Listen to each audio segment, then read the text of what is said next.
जय हिंद दोस्तों, नमस्कार। स्वागत है आप सभी का आपके अपने YouTube channel NCERT fans club Hindi में। दोस्तों, आज की इस वीडियो में सिर्फ 2 काम कर लीजिए और फर्स्ट अटेम्प्ट में आईएएस बनोगे। यह पूरा का पूरा मेरा चैलेंज है। दोस्तों, आप प्रिपरेशन करते हो, लेकिन वह कौन सा ऐसा 2 काम है जो आप नहीं करते हो, इसलिए आप सिलेक्शन से चूक जाते हो। दोस्तों, जो वो तरीका बताने वाला हूँ वह बहुत ही बेटर होने वाला है और जो भी रैंक 1 आते हैं, जो भी यूपीएससी की प्रिपरेशन करते हैं, रैंक 1 आते हैं, फर्स्ट अटेम्प्ट में आईएएस की परीक्षा पास करते हैं, वह सभी इस स्ट्रेटजी को फॉलो करते हैं। तो दोस्तों, सिर्फ 2 काम करना है आपको अपने प्रिपरेशन के साथ, सिर्फ 2 काम करना है। मैं पूरा का पूरा चैलेंज करता हूं कि फर्स्ट अटेम्प्ट में आप आईएएस निकालोगे। यदि आप प्रिपरेशन स्टार्ट कर चुके हैं या अपने प्रिपरेशन को पूरा कर चुके हैं, यह सबके लिए। तो चलिए दोस्तों, वीडियो को स्टार्ट करते हैं। वीडियो बहुत ही आपके लिए हेल्पफुल होने वाली है, तो चलिए वीडियो को स्टार्ट करते हैं। देखिए दोस्तों, वीडियो के अंत तक बन रहिएगा। एक एक चीज़ इतने आसान तरीके से बताने वाला हूं कि जो आपकी यूपीएससी की जर्नी है आपको खुद आसान लगने लगेगी। चलिए दोस्तों, वीडियो को स्टार्ट करते हैं। देखिए दोस्तों, वीडियो को स्टार्ट करने से पहले मैं आपको एक चीज़ बताता हूँ। देखिए, ऐसा होगा कि जो आपका यूपीएससी का सिलेबस है आप कंप्लीट कर चुके हैं। यदि आप यूपीएससी का सिलेबस कंप्लीट कर चुके हैं या अभी कंप्लीट नहीं किए हैं, आप दोनों लोगों के लिए यह वीडियो है। देखिए, आपको क्या क्या करना है। सबसे पहले मैं यूपीएससी के एग्जाम पैटर्न की बात करूं तो जो यूपीएससी का एग्जाम पैटर्न होता है वो कितने स्टेज में होता है? 3 स्टेज में होता है। तीनों स्टेज के लिए आपको कौन कौन सा काम करना है एकदम आसान तरीके से बताने वाला हूं, तो वीडियो के अंत तक जरूर बन रहिएगा। देखिए दोस्तों, यूपीएससी का एग्जाम पैटर्न है वो 3 स्टेज में होता है। पहले का नाम है प्रीलिम्स, दूसरा है मेंस और तीसरा है इंटरव्यू। देखिए दोस्तों, प्रीलिम्स में 2 पेपर होते हैं, एक होता है जीएस फर्स्ट और दूसरा होता है सी सेट।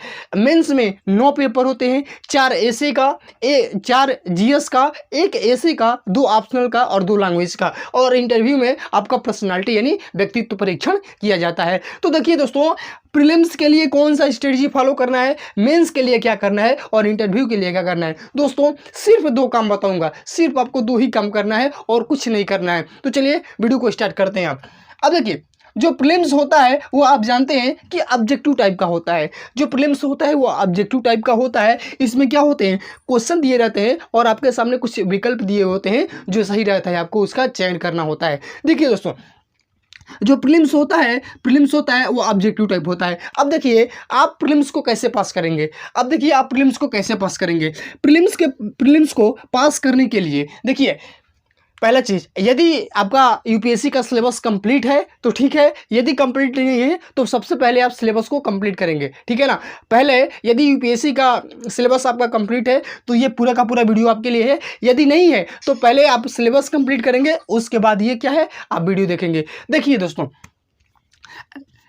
प्रीलिम्स की बात करें तो प्रीलिम्स में क्या होता है, ऑब्जेक्टिव टाइप के क्वेश्चन आते हैं। एक क्वेश्चन रहता है और उसका कुछ क्या रहता है, ऑप्शन रहता है, ठीक है ना। तो देखिए, प्रीलिम्स होता है, प्रीलिम्स के लिए आपको एमसीक्यू लगाना है, पीवाईक्यू लगाना है और लगभग 10,000 क्वेश्चन की प्रैक्टिस करना है।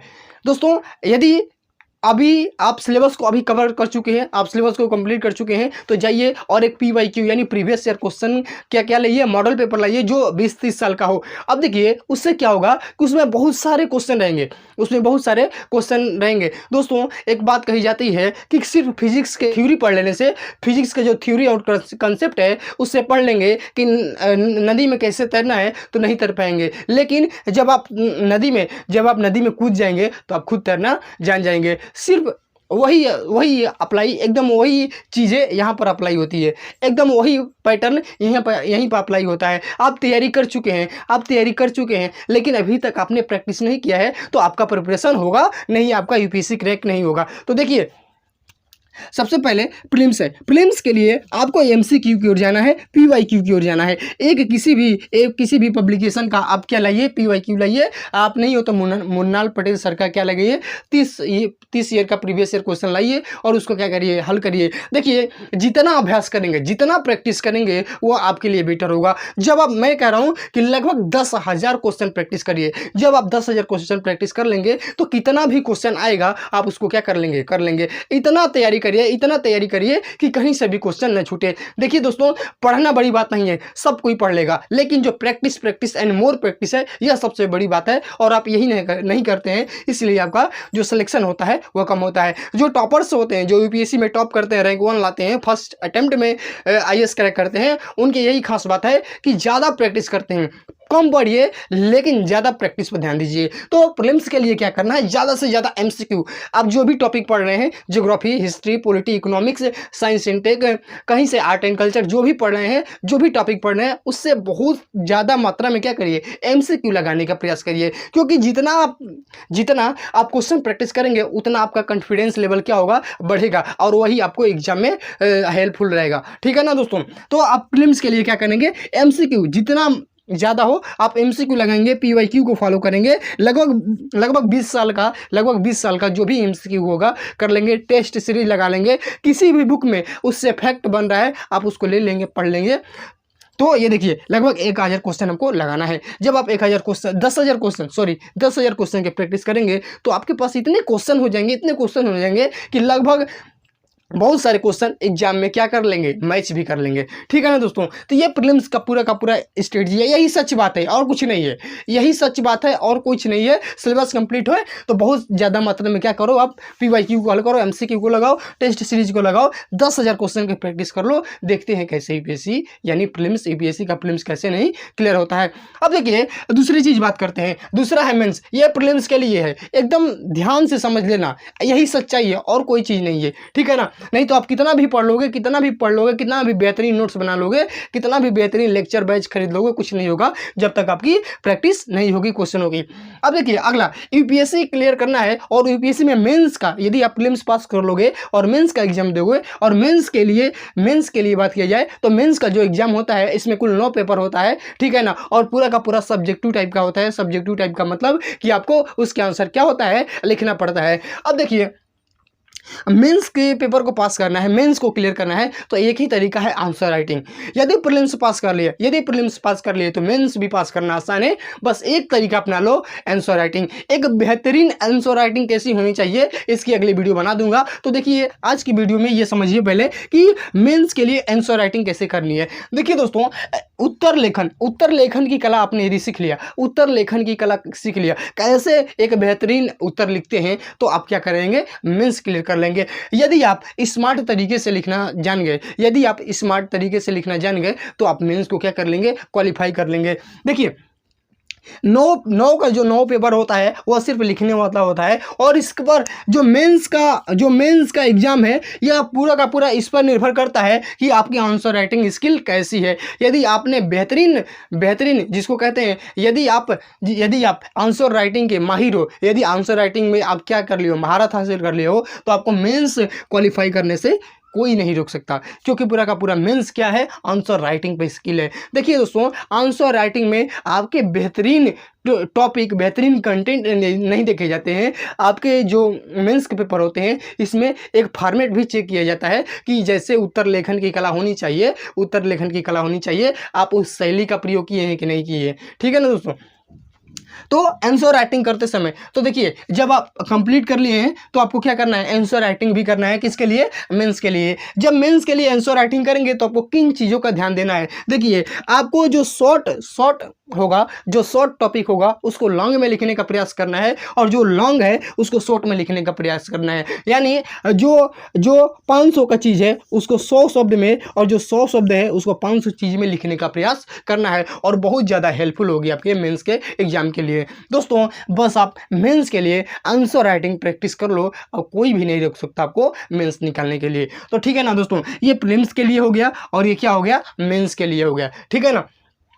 अब देखिए इंटरव्यू पर बात करते हैं। इंटरव्यू के लिए देखिए, इंटरव्यू में आपके ज्योग्राफी कितना मजबूत है, आपका हिस्ट्री, पॉलिटी, इकोनॉमिक्स कितना बेहतर है, ये चीज़ें मायने नहीं रहता है। जो इंटरव्यू होता है, इंटरव्यू का मेन उद्देश्य होता है आपके कम्युनिकेशन स्किल को जज करने के लिए, आपके पर्सनालिटी टेस्ट करने के लिए, आपके पोशाक पहनने का तरीका कैसा है, आपके बोलने का तरीका कैसा है, आपको समझाने का तरीका कैसा है। यदि आपको विपरीत परिस्थितियाँ दिया जाए, उस टाइम भी आप कितने शांति क्लैरिटी के साथ अपने आंसर को प्रस्तुत करते हैं, इसमें क्या देखा जाता है, इंटरव्यू में देखा जाता है। ठीक है ना। इंटरव्यू में व्यक्तित्व का परीक्षण किया जाता है कि आप अधिकारी बन रहे हैं तो आपके अंदर अधिकारी वाला गुण है कि नहीं, आपके अंदर अधिकारी वाला पर्सनालिटी है कि नहीं। ठीक है ना। तो कम्युनिकेशन स्किल्स सीखिए, धीरे धीरे क्या करिए, बात करने के तरीके को आप अपने आप में क्या करिए, इंप्रूवमेंट करिए। ठीक है ना। बात करने के तरीके में, बात करने की शैली में आप धीरे धीरे क्या लाइए, इंप्रूवमेंट लाइए। आप क्या करोगे, आप इंटरव्यू निकालोगे, इसमें कोई दिक्कत नहीं है। इंटरव्यू में लोग फेल होते नहीं है, होते हैं वास्तव में मेंस में नंबर कमाने से। ठीक है ना। इंटरव्यू में आप पास हो जाएंगे।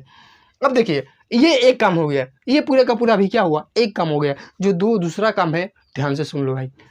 देखिए, जो दूसरा काम है वह है करंट अफेयर। करंट अफेयर आपके यूपीएससी की जर्नी को कितने करीब ला सकता है, आप सोच भी नहीं सकते हैं। जब आप एग्जाम को देंगे या पीवाईक्यू को सॉल्व करेंगे, तो वहां पर आपको करंट अफेयर की कीमत समझ में आएगी। बात ये आती है कि कितने समय का करंट अफेयर पढ़े। तो देखिए, लगभग एक साल, यदि आप चाहते हैं यदि आप नहीं पढ़ना चाहते हैं तो लगभग एक साल के पीछे का, यानी 2024 चल रहा है, जब पेपर देना है, जब तुमको पेपर देना है, तो आप क्या करिए, उससे एक साल पीछे जाइए और एक साल का क्या करिए, कवर करिए करेंट अफेयर। बहुत ज़्यादा काफ़ी है आपके लिए। ठीक है ना दोस्तों।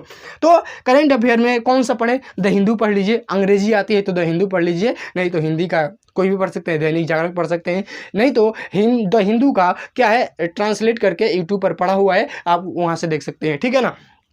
तो करंट अफेयर लास्ट एक साल का आप क्या करिए, पीछे का पढ़ लीजिए, बहुत ज़्यादा इंपॉर्टेंट है। अब देखिए क्या होगा कि जब आप करंट अफेयर आपका तैयार रहेगा, तो आपका कोई भी सब्जेक्ट हो, geography, economics, history, polity, art and culture, science and tech, जो भी रहेगा, सोसाइटी, इंडियन सोसाइटी, जो भी चीज़ें रहेगा, सब करंट अफेयर से लिंक करके पूछेगा। जो वर्तमान की घटना है, जो निबंध रहेगा, पूरा का पूरा जो निबंध रहेगा, वो जो वर्तमान की समस्याएं हैं, जो वर्तमान की घटना है, उससे रिलेटेड करके पूछता है। तो करंट अफेयर का बहुत ज़्यादा वेटेज है।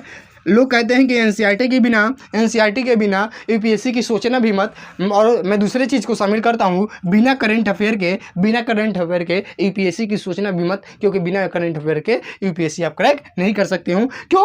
क्योंकि क्वेश्चन जितना भी पूछेगा सब करंट से पूछेगा, जितना भी पूछेगा सब क्या करेगा, वर्तमान के मुद्दे से लिंक करके पूछेगा। इसके लिए आप यदि पढ़े रहेंगे तो आप उस लिखते समय आप क्या करेंगे, उस चीज़ों का वर्णन करेंगे कि हाल ही में ऐसा हुआ है और हम ऐसा ये समस्या है, हम ऐसा समाधान कर सकते हैं। ठीक है ना दोस्तों। और करंट अफेयर का एक और महत्व है, प्रीलिम्स में भी करंट अफेयर आता है, मेंस में भी करंट अफेयर आता है, और इंटरव्यू में भी जाएंगे तो वहाँ पर करंट की चीज़ें पूछी जाएंगी कि आप अपडेट हैं कि नहीं है, आप वर्तमान में जो समस्याएं हैं आप उससे जुड़े हुए हैं कि नहीं है, जो वर्तमान की घटना है उससे जुड़े हुए हैं कि नहीं है।